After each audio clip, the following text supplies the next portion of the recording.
Hello and welcome to ACO TV. My name's Andy Speake. I'm the National Technical Manager at ACO. We recently held an event where I had the pleasure of interviewing and introducing Colin Todd to talk for an hour. Colin is an incredibly knowledgeable man. He's been working in the fire industry for a good many years. I've had the pleasure of working with Colin on various different BSI committees as well as FIA working groups. And it's a good relationship that I have with Colin. Every time I've spent any time with him, I end up learning a vast amount more than probably just the thing I've asked him about. So yeah, it's a great pleasure that we're going to watch that interview again, and yeah, hopefully you'll learn something too. Good morning, welcome back. So our next speaker has a wealth of experience in the fire industry, very well-known name, and has been involved in the industry for over 40 years. Towards the end of last year, was even awarded an MBE for his services to the fire industry. He's a board member of the FIA, as well as chairs the FIA Fire Risk Assessment Council. He's got experience in fire design, fire engineering, fire risk assessment, as well as general fire safety. He regularly consults with governments, as well as being a key figure involved in British standards from drafting, revision for a good many years. So it's with a great amount of pleasure, I'd welcome our next speaker on, Mr. Colin Todd. Thanks, Andy. Good morning, everybody. As you heard, my name is Colin Todd. I'm Managing Director of C.S Todd Associates. We're fire safety consultants. We've been around since 1982 as consultants. Last month, I celebrated, if that's the right word in this day and age, 45 years in fire safety. Today, I'm going to be talking about standards, particularly with reference to fire detection, where the technology is moving fastest. I attended my first BSI meeting in November 1976. I hope it's fairly obvious to you that I must have been very young then, and I didn't know what I was talking about, certainly. Some may say that things haven't changed very much. In those days, BSI meetings were populated by very large numbers of the great and the good. Today, you can produce a British standard sometimes with half a dozen people on a committee, and that's reflected sometimes in the quality of standards, I always think. In those days, BSI would standardize something just because it was capable of being standardized. Today, there's a much more commercial aspect to production of British standards, but that's the world we live in.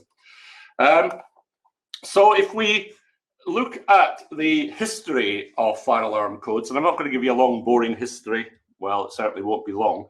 The earliest fire alarm standards were really produced by insurers, because it's interesting to think back in the 60s and 70s, people regarded fire detection as all a bit newfangled, can't rely on it for life safety, it's fine for property protection, but smoke detectors are far too sophisticated and unreliable to rely on for life safety. And now we would say no home should be without a fire detector. So there's an area where technology has really changed our thinking by advances in technology. If we look at the history of fire alarm codes of practice in the commercial sector, I'm only going to dwell on this for a minute or so. The first standard I'm aware of on fire detection codes was this standard with a very long number that I can never remember. All I can remember is it was published in the year of my birth, although obviously I don't look that old, or if I do, it's an imperfection of the platform that ACO are using. But the interesting thing is that code of practice lasted for 21 years before it was subject to major amendment. And that's reflecting the pace of technology at the time in fire detection. Then it only lasted for 8 years before it was subject to major revision, and we all had to relearn the code. Lasted for another 8 years. That doesn't tell the whole story, because there was 5 amendments in the interim period. And actually, in that interim period, the very first addressable fire alarm systems were launched in the UK market. And an interesting thing to note was the first addressable system was launched in 1982, but it was 6 years before we could write down what good practice looked like, by which time there were thousands of systems around, the relevance of which, again, I'll come back to later. Then things were quiescent for a period of time. We had the 2002 standard that, if anything, relaxed things rather than making them more onerous. Excuse me. And then 2013, we revised the standard Well, we didn't actually revise the whole standard. We amended it to take into account a particular fire, and that was the fire at Rose Park Care Home in Scotland, the largest loss of life in any single fire between the King's Cross disaster and the Grenfell Tower disaster. And this is a reflection that sometimes, and I'll come back to this, we run to keep up, and we have little quantum leaps where we catch up with what technology is doing or what's going wrong out in the field. And that's really what happened in 2013. We tried to plug some holes that were associated with the fire at Rose Park. Then the 2017 standard, not terribly different. If we look at domestic fire detection, the earliest smoke alarms came into the UK probably in the early 1970s. I remember testing some of the earliest detectors out at the then Fire Research Station at Boreham Wood, and I remember saying, these are fantastic, but they'll never catch on. No one is ever going to buy these. And my only excuse is that Decca turned down the Beatles and said they weren't going to be any good, and so I'm in good company. So they came along with no real standards, and then we had standards, British standards for the product, ultimately a European standard, first in 2005, which has then been revised, and it's now illegal to place on the market a domestic smoke alarm unless it is certificated as compliant with the European standard. In terms of codes of practice for the use of domestic fire detection, the earliest guidance was produced by the Home Office. I wouldn't really call it a code of practice, but it was a little leaflet called Smoke Alarms in the Home, still around. And another point I'll come back to is that it was symptomatic of the concept that, well, detection in dwellings, it's only a dwelling at the end of the day. It doesn't have to be very sophisticated. Just stick a smoke alarm in and something's better than nothing. And that was a view taken in 1988. The guidance was, if you live in a two-story home and you don't want to put two smoke alarms in, well, one's better than nothing. And I was very critical of that at the time in 1988, and so were many others. And we all said, two-story houses need two detectors. And it wasn't too long before there was a fire not that many miles from where I am now, where some children died, and the fire was upstairs and the smoke alarm was downstairs. And then the idea was revised ultimately that you need two in a two-story house. Looking back, hindsight's a wonderful thing. Maybe the Home Office guidance was right at the time. Maybe we were all too critical because smoke alarms were very expensive at the time, something else I'll come back to. And perhaps if smoke alarms in the home had said, well, if you've got a two-story house, you need a minimum of two, people would have said, well, I won't bother. And so maybe something at that time was better than nothing. Then we had proper British standards for domestic fire detection. The first one published in 1995, which in fact my practice drafted under contract to BSI. It was revised in 2004. Again, we did that under contract to BSI. 2013, again, not a complete revision, but what happened in 2013 was that sheltered housing was brought within the scope in its entirety of 5839 Part 6. Previously, Part 1 for the common parts, Part 6 for the smoke alarms and the dwellings, two standards applying to the same premises. And so sheltered housing was brought entirely within the scope of Part 6 in 2013. Last year, we had a very significant revision of Part 6. And just in case, with all that's going on, people have not quite got their heads around the most recent version, I'll talk a little bit about that in a minute. Why did we need 5839 Part 6? Well, it really goes back to the Smoke Detectors Act 1990. And if you haven't heard of the Smoke Detectors Act 1990, you can be forgiven. It was a private member's bill that, to everyone's surprise, received all-party support. And it would have required smoke alarms in all dwellings. Government decided that wasn't the right way to do it. It should be dealt excuse me, should be dealt with under building regulations. And so it came it got the royal assent, but with a sting in the tail that it would have no effect until a statutory instrument was produced by the Secretary of State, bringing it into force. And there never was such a statutory instrument. It was dealt with instead by building regulations, and so the Smoke Detectors Act sat dormant until it was ultimately repealed by the Regulatory Reform Fire Safety Order in 2006. So Part 6 was needed to support national building regulations in England and Wales and the devolved administrations. And one issue to sort out was power supplies. Big issue at the time. England thought they'd written they should be on independent circuits, but people didn't always interpret it that way. Scotland didn't care whether they were on a lighting circuit or an independent circuit, but their preference was for a lighting circuit on the basis, now let's see you isolate them. Northern Ireland, people of Northern Ireland, I love the people of Northern Ireland, they're a canny folk, they watch things going wrong in the mainland and get it right first time, and they wrote unambiguously, on pain of death, will you connect smoke alarms on anything else other than an independent circuit. And we had to resolve that anomaly basically by saying, well, you can have it on a lighting circuit, but it needs battery backup, which was not standard at the time.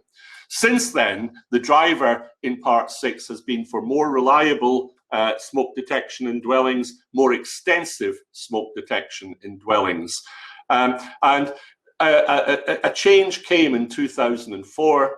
As I mentioned, we were contracted by BSI to revise 589 Part 6 in 2004, but the task we were given was simply to reformat it. The technical committee were responsible for the standard, were quite happy with the technical content, and what they wanted was it written just in a different format.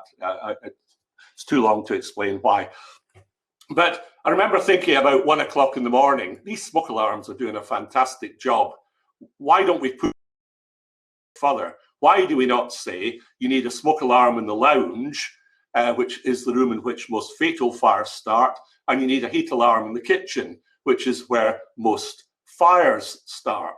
And I remember being so taken with the idea, I ran upstairs and woke my now ex-wife at about 1 o'clock in the morning and said, what do you think about this? It's probably best that I don't tell you exactly what she thought about it.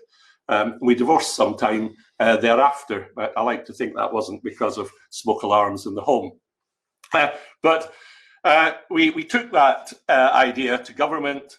We took it to the BSI in England. The government said, well, okay, yeah, but you'll have to wait for the next revision of ADB before we can support that.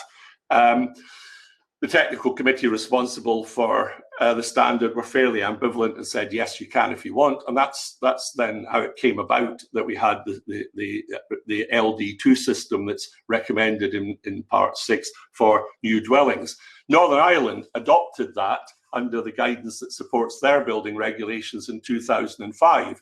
And the regulators in Northern Ireland approached me and said, what's all this about smoke alarm in the lounge, heat alarm in the kitchen? And I said, well, England are going to do it at the next revision of ADB. And Northern Ireland said, well, we just tend to follow England. We're revising our guidance now, so let's go ahead and do it. Scotland adopted the British standard under the guidance that supports the Building Scotland regulations at the next opportunity. The revision of the technical handbook in 2010. Sadly, England have never actually adopted it. They kind of welshed on the agreement. And so new homes in Northern Ireland and Scotland have better protection by smoke detection than occurs in the case of new homes in England and Wales. How well are smoke alarms doing? Fantastically. If we look at the reduction in fire deaths between 1981-82 and the current day, it's dropped by, I think it's about 66%. I can't do the maths in my head while I'm looking at it. But from 586 deaths in England to 199. I apologise to those in the devolved regions. These are statistics in England, but it wouldn't be very different elsewhere in the UK. It's just I happen to have the English statistics handy. It parallels what's happened in America, a reduction over about the same period from 6,500 deaths to 3,655. And we can see how that's happened. 1988, 9% of homes with a smoke alarm, now it's 92%. And so smoke alarms have been largely responsible for this major reduction in fire deaths. But it's only fair to mention there are other factors like the domestic furniture regulations that came in 1988, and it's absolutely right to mention the fantastic work done by the Fire and Rescue Service in their community fire safety activities, often with quite tailor-made and unique solutions to fire safety for individual vulnerable people. But also, of course, a large part of the community fire safety activities has been handing out smoke alarms to people as part of their home fire safety visits. And so we come back to smoke alarms. If we look at the cost of smoke alarms, in real terms, in today's money, the very earliest battery-operated smoke alarms to come into the UK, at today's prices would have been about £500. Now you can buy the same device, in fact a much better device, for about a fiver. And that's a fantastic reduction driven by the law of supply and demand in part, and the work of the smoke alarm industry. If Bill Gates were here today, then he would probably say that, well, this is just copying what the computer industry have done and what Microsoft have done. And my response to that would be, if the smoke alarm industry had followed Microsoft, your smoke alarm would stop working at the very most inconvenient time possible, and you'd have to switch off the main supply, switch it back on again, stand with your feet in a bucket of water and pump the hush button once a second for 10 seconds, and it would start working, and everybody would know that's how to make it work again, but nobody would be able to tell you why. And although I'm being flippant, there is a point here that before we rush to accept new technologies that were not designed to be life safety critical for fire safety, we ought to just ask ourselves, are they robust and resilient enough? Another comparison between the UK and USA, I've already mentioned that 92% of homes in the UK have smoke alarms. It's about 94% in the USA. In the USA, if there's a fire and there is no working smoke alarm, the likelihood of a death is increased by a factor of over 2. The latest Home Office statistics suggest that in the UK, if there's no working smoke alarm, the likelihood of a death in the event of fire is increased by a factor of 8. And here's a sad reflection perhaps on what's happening in society. In America, 40% of fires occur in the 6% of housing stock with no smoke alarm. In the UK, it's not quite as bad, but about 24% of fires, a disproportionate number of fires, occur in the 8% of housing stock with no smoke alarm. Is that something to do with the fact that deprivation and not being able to afford a smoke alarm or to keep the smoke alarm working deprivation is linked with fire frequency? We know that. However, we are doing quite well in the UK. The population of the USA is about 5 times the population of the USA is 5 times the population of the UK, but they have 11 to 12 times as many fire deaths. So we're probably doing better than America, where paradoxically enough, smoke alarms first came from. Donald Trump would probably tell you there's never been a domestic fire death since he actually came to power, of course. If we go back to 589 Part 6, what happened last year? Well, there was an extension of scope to include certain holiday homes and bed and breakfast establishments, but also, very pleasingly, to cover supported housing. And supported housing is a disaster waiting to happen. It really is, in terms of evacuation of residents at night. And so the best we can do in terms of fire detection is just blanket the place with fire detectors. Communal systems in blocks of flats. There's been lots of concern post-Grenfell that, well, should every block of flats have a fire alarm system? I know the previous speaker talked about stay put and the the lack of confidence of residents in stay put. But the answer isn't to put a communal fire alarm system in. The answer is to work with, engage with, and educate residents. And so Part 6 supports stay put. That's as recently as 2019. And not only does it support stay put in general terms, but it provides a warning to people that it is undesirable in a block designed for stay put to have a communal fire alarm system. Not only undesirable, but you may actually put residents at risk.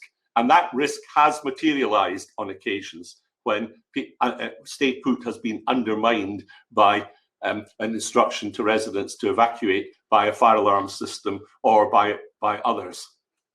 There is a need in many blocks of flats for automatic fire detection associated with smoke control. Poor old fire alarm contractor thinks he's installing a fire alarm system. He doesn't understand he's installing part of a smoke control system. So with his heart in the right place, he puts sounders in, and we then again have a system that contradicts the stay put strategy. So Part 6 says don't do that, and it refers to BS 7273 Part 6, a new code of practice published last year that deals with the interface between fire detection and other things. And these other things include smoke control. Systems are sometimes put in quite correctly at the present time, temporarily, to deal with the hazard of cladding that is liable to spread fire rapidly up the outside wall, the Grenfell Tower syndrome. And Part 6 excludes those systems from its scope, because these should only be temporary systems and they should be removed when the cladding is removed. But Part 6 acknowledges that sometimes in older conversions where you don't have the compartmentation to support stay put, then there may be a need for a communal fire alarm system. And other changes, we've dropped Grade B and Grade E systems. They never really existed. Grade B systems would have been systems with a very simple control panel that no one really manufactured. Grade E were mains operated smoke alarms that you've not been able to buy in the UK for years. But what we've done with Grade D, which is smoke alarms with battery backup, and Grade F, which is smoke alarms that are purely battery operated, we've divided them into two subcategories, the 1 and the 2, meaning that in the case of the 1, the battery is tamper-proof and can't be removed by the user. In the case of the 2, it means that the battery is replaceable by the user. Now, what that does is it allows us to specify tamper-proof batteries that can't be removed for the highest risk residents, where the smoke detection is even more critical in terms of life safety.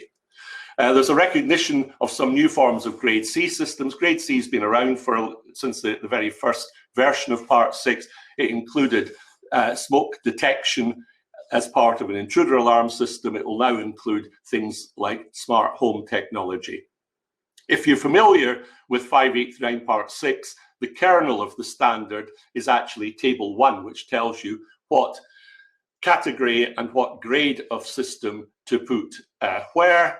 And that's been completely revamped. And I haven't got time to go through all the changes, but I want to highlight 1 or 2 important ones, which is it is now recommended in Part 6 that Grade D1 smoke alarms, so mains operated, tamper-proof batteries, and category LD2, so the smoke alarm in the lounge, heat alarm in the kitchen, are installed in all existing rented properties. Now, if we compare that with the legislative side in Scotland, that would be the requirement for private sector rented, but in England, that is not the standard for private rented sector. The standard, which is there are proposals to extend to social housing as well, but it's a very poor standard. It basically, in a 2-storey house, would allow you to have a PP3 operated smoke alarm downstairs, a PP3 battery operated smoke alarm upstairs. There'll be no need to even interlink them. So if there's a fire downstairs, you will not necessarily be roused from sleep until that upstairs smoke alarm operates. That would be totally unacceptable in private rented sector properties in Scotland. Sheltered housing, because of the demographic change in sheltered housing, people are living longer, they suffer from more disabilities as they age, and to future-proof sheltered housing, the standard now calls for LD1 in all new properties, so you blanket it with smoke alarms. It accepts LD2 for existing sheltered housing, but with a little note that when you have an opportunity such as rewiring or whatever, you should really upgrade to LD1. And we also have covered masonettes. This would apply to some older masonettes with no alternative means of escape from the upper floor. Again, a recommendation to blanket the property with smoke alarms. Supported housing I mentioned. We recommend the very highest standard for all supported housing in Part 6, so that's LD1. And there's a recommendation that if the property is more than 2 stories and has more than 4 bedrooms, then you should move up to a full fire detection and alarm system.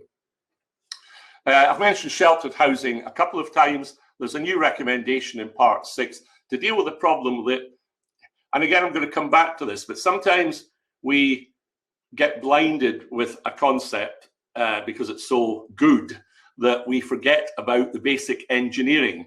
And that's what's happened with telecare over the years, that telecare was originally developed to give people pull cords and pendants so that if they had a fall, they could press the pendant that's around their neck. And then smoke alarms came along, and it seemed a great idea to connect the smoke alarm to the telecare, and it absolutely is. It's not just a great idea, it's essential. But then it's almost as though one morning we realized when we woke up that if you have one resident talking to the telecare monitoring service, and it's particularly in the older systems, then if a smoke alarm operates in another flat, the signal will not be dealt with. It will not get through even in some cases until the call from the first resident who's pulled their cord has been closed down. And that has delayed, it's not theoretical, it has delayed the summoning of the fire and rescue service on occasions to a sheltered housing scheme where there's a fire, because the signal from the smoke alarm has been blocked by the fact that a resident was already using the system in another flat. And so we have a recommendation that systems should be designed such that that can't happen. We also have a recommendation that if you have a fire detection and alarm system in the common parts of sheltered housing, it should not be readily audible in the flats where there's a stay put strategy. And we have a suggested maximum sound pressure level, which was chosen because it's about half it makes it half as loud as normal conversation, so barely audible. Since 2013, actually, there's been a much clearer explanation in Part 6 of the objectives of smoke detection in the flats and the telecare monitoring, and a recommendation that you do need telecare regardless of occupancy. There is a misconception that, well, if you've got someone of 55 who's going out to work, he won't need the pendant round his neck. He's not going to be prone to trips and falls, and that's fine. But you still need the telecare monitoring of the smoke alarms, because if there's a fire in that flat, we need to get the fire and rescue service there early so that they can cater for the safety of residents beyond the flat of fire origin. Hopefully not needing to evacuate them because the fire and rescue service have got there early, but if they do need evacuated, well, you evacuate them at an earlier stage, and that compensates for their reduced mobility. Now, what we've seen so far in a number of respects is that there's always this phase angle between codes of practice, standards, and legislation, and what's actually going on out there in the field. And I've referred to a number of examples of that already. It's happened even in housing typology. People who used to be in long stay hospitals are now in care homes. People who used to be in care homes are in sheltered housing very often, or extra care. People who would previously have been in sheltered housing, understandably, want to remain in their own flat in general needs housing for longer. And we haven't really got our head entirely around the whole issue of dealing with disabled people in care homes, sheltered housing, and general needs blocks of flats. I've mentioned telecare monitoring. As I said, it's almost as though we woke up one morning and said, oh my God, it's possible to block the signals. We've been linking smoke alarms to telecare for years and never really thought that through, and therefore we had to catch up again in part 6. We haven't been able to deal fully with smarter homes and IoT and so on yet, because it's not been around and applied for long enough, so we can't write down what good practice looks like. There's been an awful lot of concentration on blocks of flats. You've heard about blocks of flats already this morning. It's interesting, there is no such concentration to the same degree in Scotland or Northern Ireland, where the common parts of blocks of flats don't even come within the scope of fire safety legislation. And it's interesting, there's no extra bodies on the streets because of that. And while it is absolutely right post-Grenfell that we pay close attention to fire safety in blocks of flats, there's a lot of mythology spread about high-rise being high risk. And what that does is almost divert attention away, perhaps from the vulnerable and older people who are dying in single numbers in blocks of flats. And are we really noticing? By the time we get to the 4th anniversary of Grenfell Tower, there will be over 100 people have died from fires in flats, but they will all have died in the flat of fire origin, because that's where people invariably die. That's why Grenfell Tower is an obscene anomaly in that respect. Nobody should ever die beyond the flat of fire origin, but people continue to die in the flat of fire origin, and we should be giving equal concentration to their problems to the that we give to the common parts. And very often people are dying in single numbers because of deprivation. And have we really got our heads around that? And are we addressing that properly? I put that question to you. There is a further phase angle between England and the devolved regions, where England has lagged behind, and domestic fire detection is one area. I've already talked about this, that in England it's still acceptable in any new dwelling only to have detection in the common parts, the circulation spaces, I should say, whereas we need the lounge and the kitchen covered in Scotland and Northern Ireland. For private rented properties in Scotland, I've mentioned it's the same standard, but you can use a tamper-proof battery. But in England, that is not the standard. And very big step forward coming along in Scotland. There will be a requirement for all homes in Scotland to have smoke detection, really to the same standard as new build, with the detection in the lounge and the kitchen, although they can be long life battery.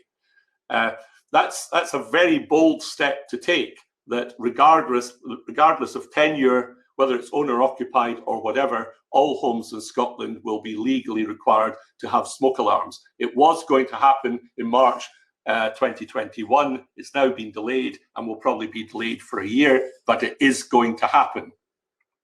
We also see perhaps something of a phase angle in the use of sprinkler protection. In Scotland, since 2005, quite a long time ago now, all new sheltered housing complexes have needed to be sprinklered for compliance with the Building Scotland regulations. Since 2005, all blocks of flats over 18 metres in Scotland have been sprinklered, all new blocks. The trigger height in England was 30 metres. Last month, England kind of jumped over Scotland and reduced it to 11 metres. As we'll see in a minute, come 2021, Scotland will then jump over England and require all new blocks of flats, regardless of height, to be sprinklered. In Wales, of course, it's only fair to say that all new residential occupancies are sprinklered. So are they ahead? Is that cost effective? The regulatory impact assessment at the time this requirement was proposed said, well, it's actually not cost effective in terms of lives saved, but we're going to do it anyway. Is that right? I put that question to you. Sprinkler systems in Scotland from March 2021 will be required in all new blocks of flats, even little two-storey blocks, which in Scotland are called cottage flats. In England, you probably refer to it as a maisonette, one flat sitting on top of another. All new blocks of flats will be sprinklered. And here's another bold step in Scotland. All new social housing will be sprinklered. And that addresses this issue of the strong link between deprivation and fire frequency. The latest statistics from Scotland, published only a few weeks ago, show that the 20% most deprived areas of Scotland have a fire frequency of 4.2 times the 20% least deprived areas, and 1.9 times the average for housing in Scotland generally. And this is really the first time that building regulations have so strongly related requirements to tenure, and it's really all about addressing deprivation. Also, from March 2021, all new multi-occupied shared residential buildings with more than 6 persons will need to be sprinklered for compliance with the Scottish regulations, building regulations. That will address the higher risk HMOs. It will also pick up, happily, the larger supported housing units. Now, there are supported housing units with, say, 4 residents that can be quite high risk because of the difficulty of evacuating these 4 residents during the night, but at least the 6 persons is a starting point. The future. Well, when we look to the future, there are 2 dangerous philosophies that I would counsel you need to be very careful about. One is, it's only domestic. When we wrote 589 Part 6 in 1995, we took the draft along to the Home Office, to the HMI that we were dealing with, and he just about fell off his chair. And what he'd been expecting the standard to look like was smoke alarms in the home. He thought it would be a 4-page pamphlet. And there we came along with a big, long British standard, very detailed. And I remember him saying in 1995, do we really need all this engineering and close consideration of siting and so on for smoke alarms in dwellings when it's only domestic? Well, we put all this effort into fire engineering of office buildings, fancy office buildings, where I can't remember anyone dying from fire in an office building for years. People die in dwellings, and our answer to the HMI was, yes, we do. We're going to put domestic fire detection on a proper engineering footing, and thus it has been ever since. The second dangerous philosophy is, never mind the engineering, feel the concept. And I've given you some examples of that, where we're so blinded by how clever a concept is that we forget about properly engineering the implementation of the concept. And I've mentioned that happened with telecare. You speak to the telecare companies, they say, well, don't come complaining to us. You hitched a ride on a system that was never designed to be safety critical to the extent you need for a fire detection system. Backup power supplies for sprinklers. Sprinklers are fantastic. Sprinklers can save lives. Not necessarily those directly involved with the fire, but certainly beyond the immediate vicinity of the fire. And we put sprinklers in, and very often they need an electric pump. But we don't put a backup power supply on the electric pump. And one day there will be a death from fire in sprinkler premises. And by the way, don't believe the hype that no one ever dies in sprinkler premises. It's not true. Happens regularly in America. And there have been some deaths in the UK in sprinkler premises. Not very many, and I'm not decrying sprinklers, but it's oversell to say no one ever dies in sprinkler premises. But there is a danger that one day someone will die in sprinkler premises because there's been a power cut and the sprinklers don't operate. And then all the armchair experts who came out of the woodwork after Grenfell will be waiting to say, did you really never consider the fact that you might have a fire during a power failure? BS 8629 systems, these are systems that provide the fire and rescue service with a facility to trigger an evacuation alert in every flat. The standard was paid for, the drafting was paid for by Scottish Government, because from October 2019, all new high-rise blocks of flats in Scotland need these evacuation alert systems for use by the Fire and Rescue Service, all new high-rise blocks. But here's a very unusual situation. I mentioned that addressable fire alarm systems came along in 1982, and they were around in the thousands before we could write down what good practice looked like in 1988. Here we have a system that was not in existence when we wrote the standard. So the standard preceded the availability of the technology. That's very unusual, perhaps almost unique.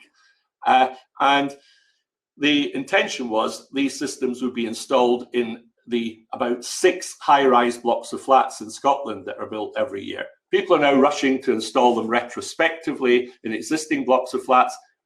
Probably quite a good thing, but you have to just be very careful, because effectively that is a British standard for a sort of prototype.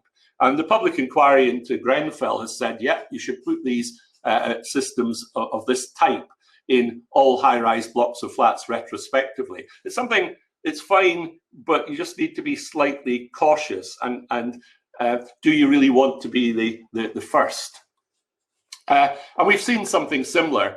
And this is where we have to be careful about just blind acceptance of new technology. In 5839 Part 1, we recommend vibrating pagers for deaf people. And you have no idea the length we went to in consultation with the paging industry to make these systems very reliable, robust, resilient, like a fire alarm system. And chums say to me now, oh, that's old hat. You can bring up a message on the person's PC. You can bring up a message on their mobile phone. Well, that's fine until their PC's crashed at the time or their mobile phone battery's gone flat. Power supplies for the fire alarm system need to be duplicated, and we have to have a warning if either power supply fails. And so we've got a system that is kind of bomb-proof, driving at the end of it something that's just a mobile phone that might actually have a flat battery. What else to the future? Legislation needs to catch up with BS 5839 Part 6. It's another phase angle that Part 6 is ahead of legislation as written in 2019, where we've pushed things forward. Legislation needs to catch up. There will in the future be, no doubt, greater use of smoke alarms and sprinklers, which can only be a good thing. And knowledge is power. Can technology help us in that respect? Well, yes, possibly, by identifying vulnerable people who have lots of near misses. It's possible to monitor smoke alarms so that if you have too many false alarms, or is each one a near miss? Can you recognize a pattern that is effectively a disaster waiting to happen? And the technology is around to do that. Remote monitoring more generally, so that you can not only transmit a fire signal off site, but a tamper signal if someone removes their smoke alarm, a warning if it goes into fault, if the battery gets low, and so on. And possibly, this is a particular interest of mine, monitoring the presence of disabled people in their flats so that you would know that they are there and need rescued if there was a mass evacuation of a block of flats. So standards will need to move faster. One way of doing that is the use of publicly available specifications, which are privately authored standards and can be produced much quicker than a British standard. But BSI have a new model called a Flex, very, very new. And effectively, you're putting the standard or the drafts of the standard out to public comment as you're writing it in stages. And it is considered that a Flex can result in a standard even quicker than a PAS. What about cold alarms? We can monitor for high temperature, and it's only a thermistor, so we can monitor for cold. And there is a future for giving a warning when flats are becoming so cold that people are put at risk. Now, I'll touch on this point on my last slide in just a couple of minutes. A thought I'd finish. I've talked about vulnerable people, which is a particular interest of mine, a number of times, and I get worried that we're not paying enough attention to vulnerable people dying in single numbers in dwellings. And I thought I'd just finish off with some statistics that might give cause for thought. So prior to Grenfell Tower, annual fire deaths were running at about 4.8 persons per million population, 4.8 deaths per million population. After the year of Grenfell Tower, of course, it jumps up to about 6.2. Then it falls back down again, bounces back down to about 4.5. We get very upset as parents, all of us, when we see the death of a child in a fire. But the good news is death of children in fires is actually quite uncommon. And so the annual fire death rate for children under 16 is actually 0.8 children per million population. And now let's look at old people. 17 deaths per million population of the over 80s, and it hovers around that number and has done for a couple of years, and that's about as low as it's ever been. And again, it tells us where we should be focusing attention, possibly. There's a lot of mythology about high-rise being high risk, and I realize I'm swimming against the tide of some very authoritative voices, but it's a myth nevertheless. And it's sad that that myth has been expressed by some people who should know better, including the Fire Minister. But if we look at the last year's statistics in England, in blocks of flats of more than 10 stories, there were 5.1 deaths per 1,000 fires. Now, if we were doing a face-to-face, I would put it to the audience, so what do you think the figure is in blocks of flats of less than 10 stories? And yes, the answer is 5.1. That's deaths per 1,000 fires. People in tower blocks suffer more fires, but it's nothing to do with the height of the block. It's about the demographic of the population. And if we don't face that fact because we think it's not politically correct to do so, we do a disservice to those who actually need our help.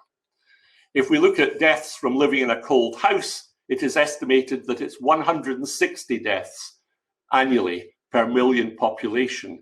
And 50 of these deaths are directly linked to fuel poverty, which comes back to the fact that if we could detect a cold house, there is potential, lots of potential to save lives. Now, of course, in a few weeks, we're all going to be swimming in money because remember, the £300 million a week we're going to get. Boris told us that. And Boris is a politician, so he wouldn't tell us lies. But just in case he did, there is technology waiting to help. Thanks very much. Thank you, Colin. That was, giving us a lot of food for thought there. Touched on a lot of topics. So instead of me approaching them, I'm going to go off the questions that the audience have posed to us. So, the first couple of questions are actually on a similar kind of idea, really. And you did touch on this in the presentation, which is the fact that legislation, standards differ, certainly in certain areas of the UK. So one is, safety measures are required for all residents, whether in a building or rented accommodation. As a housing standards officer trying to press on changing the fire detectors from battery to mains power, the fire service an agreement about this approach that part 6 is very clear, but housing legislation is not allowing me to enforce it. And I know you did touch on that, but yeah, this is the first question put to us. Yeah, I totally agree. When the smoke and carbon monoxide England regulations were in draft form, it's very interesting. One of the greatest critics of allowing battery-operated, PP3-operated smoke alarms in private rented sector dwellings was the National Landlords Association. Now, you might think, well, they'll not want anything imposed on them, but to their credit, they said this is not a good enough standard. And the tolerable standard in Scotland is mains, battery, and the smoke alarm in the lounge, heat alarm in the kitchen. smoke and carbon monoxide England regulations are currently proposed for extension from purely private sector to include social housing, but really to the same very poor standard. So now is the time to make your representations to government when the consultation is open. They're not consulting on whether the standard should increase, they're really just consulting on should we extend the requirement of the regulations to social housing. But now's the time to make that point, and there are one or two authoritative bodies I know will be involved in preparing a consultation response that says, listen, never mind just extending it to social housing. Why are you not improving the standard to that applies in Scotland? I completely agree. You've actually, there's a question further down the list that specifically regarding that white paper, the consultation of extending the private rented legislation to social. And yeah, obviously, we welcome any increase in legislation, but it's clearly not enough. There needs to be more. There needs to be reference to interconnecting, which you indeed again referenced in your talk there.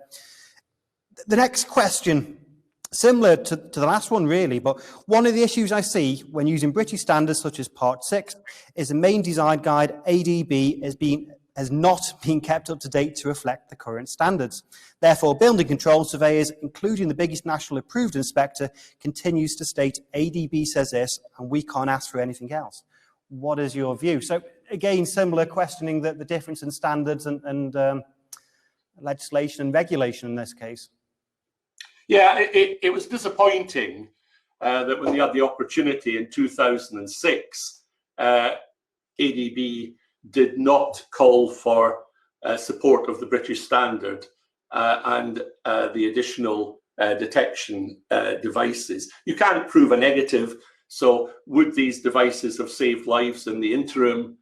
It's very difficult to say. To be fair to the government department, their view was that at the time we did say you could have a heat alarm in the lounge, and we did that because of false alarms. And some research that had been done on the effectiveness of sprinklers in domestic dwellings had also looked at the effect of smoke alarms. And it was considered that with a heat alarm in the lounge, you would only probably get significantly earlier warning than the smoke alarm in the hallway if you had a vertically spreading fire. And I wasn't sure that sank the ship really, because you do get vertically spreading fires. The television catches fire and it spreads up the curtains. But the answer was to do what Northern Ireland did. And they ignored the heat alarm option. And when they revised Technical Booklet E in 2005, they said it's got to be a smoke alarm in the lounge and a heat alarm in the kitchen. So there wasn't really a reason. The justification given for it, by the way, in England tend to be very strongly tied to regulatory impact assessments. And the cost of these additional devices was estimated. I did the calculations myself and presented it to government when we proposed it in the standard. It would cost £75 at the 2004 prices. It would add £75 to the cost of a new home. And England took the view the regulatory impact assessment did not stack out to spend this £75 in terms of lives saved. I always have the impression, rightly or wrongly, that Scotland and the other devolved regions do the regulatory impact assessments, but don't feel so bound by them. And so we raised the subject in consultation with Scotland. Well, you might find if you try to do an RIA, it won't stack out. And Scotland took the view, £75, it's not worth talking about. Let's just do it. Wales, as I said, their regulatory impact assessment on sprinkler protection of all residential said the RIA wouldn't really stack out, but we're going to do it anyway, which is quite brave and bold. And so there were reasons that England didn't follow Northern Ireland and adopt the standard ultimately adopted in Scotland. But it's time to move things forward, I think, and hopefully that will happen at the next revision of ADB, and perhaps we just have to be patient. I completely agree. Yeah, the cost-benefit analysis, I think, is what's held at least the English regulation from progressing in a few areas. I know that the white papers are introducing a consultation regarding the introduction of more CO alarms as well, which of course we welcome. But again, I think it's that cost benefit analysis which has held that back for so long. So, but yeah, I'll move on. In many homes where there is a vulnerable person, one telecare alarm has been fitted to link to an alarm receiving centre. In February 22, LD1 regs will be enforced. I'm assuming that's relating to Scotland and linked internally, but there will be no requirement to ensure that the same standard is met for telecare. In your opinion, should there be? Yes, I mean, people get very confused about why we want the telecare, and I think I touched on it, but just for avoidance of doubt, we want the telecare there because it's a positive double whammy. It's not, as sometimes people think, to make sure that a vulnerable person, when they have a fire in their own flat, well, the fire service will come heroically, kick in the door and get them out. It's more subtle than that. The concern is that sheltered housing has a stay-put strategy. Sheltered housing is only a special case of a block of flats with a stay-put strategy. So what's the difference?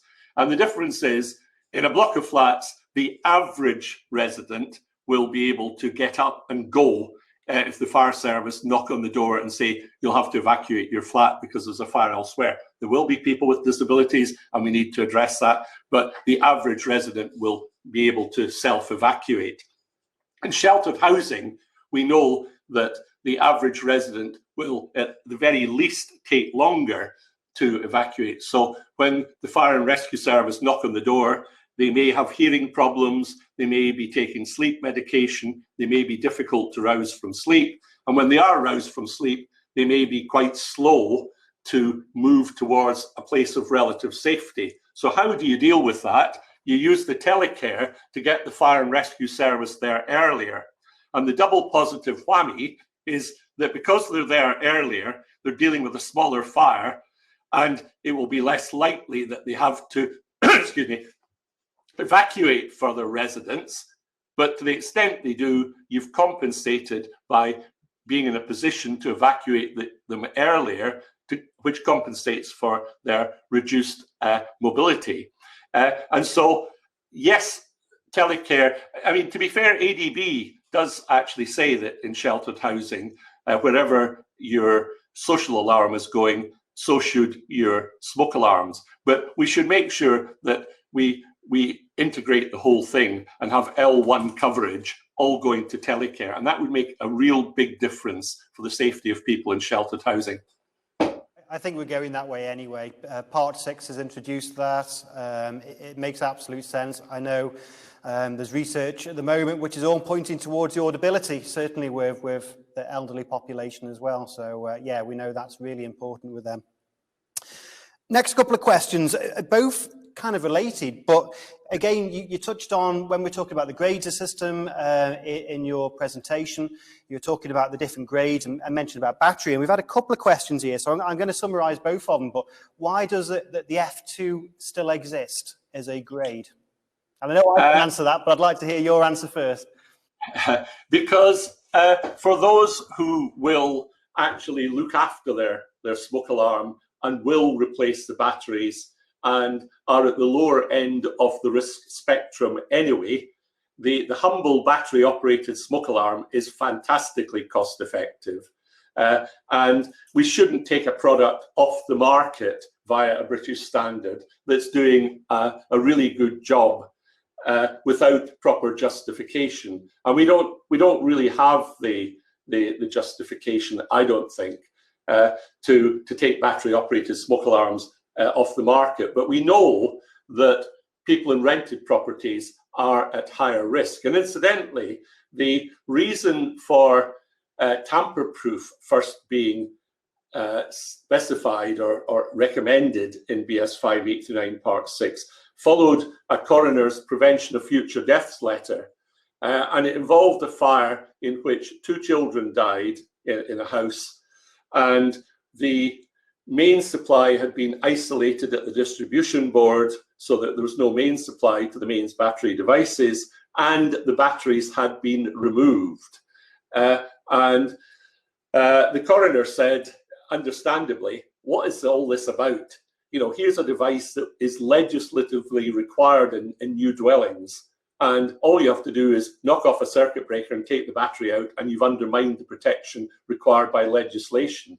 And we took that on board and said, right enough, the people most at risk who are being given good protection by these smoke alarms, we don't want them to be able to disable it very readily. And that was the idea of tamper-proof batteries. But the humble battery-operated smoke alarm in owner-occupied 5-bedroom bungalows, where the chance of having a death is much, much lower in any case, are doing a good job. Andy, you said you had an answer. I don't know if that was your answer. Yeah, you've more than covered mine. I know this has popped up in a few different BSI committees, and the question is always the fact that you wouldn't want the standards in any way to stifle innovation. Yeah, there's becoming more interconnected world with more reliance on batteries. So that's the only other point. But yeah, you've more than covered it. I'm well aware that we're at our time limit, so I'm afraid I'm going to have to call the questions there. But Colin, it's been an absolute pleasure. Thank you ever so much for coming in and performing the talk. So it's really, really appreciated. Apologies for all the questions that we haven't had a chance to cover, but we are going to be opening up the networking rooms now. So anybody's welcome to jump into them, discuss any of the topics we've just discussed, or additional ones on top of that as well. So Colin, thank you again, and see you soon.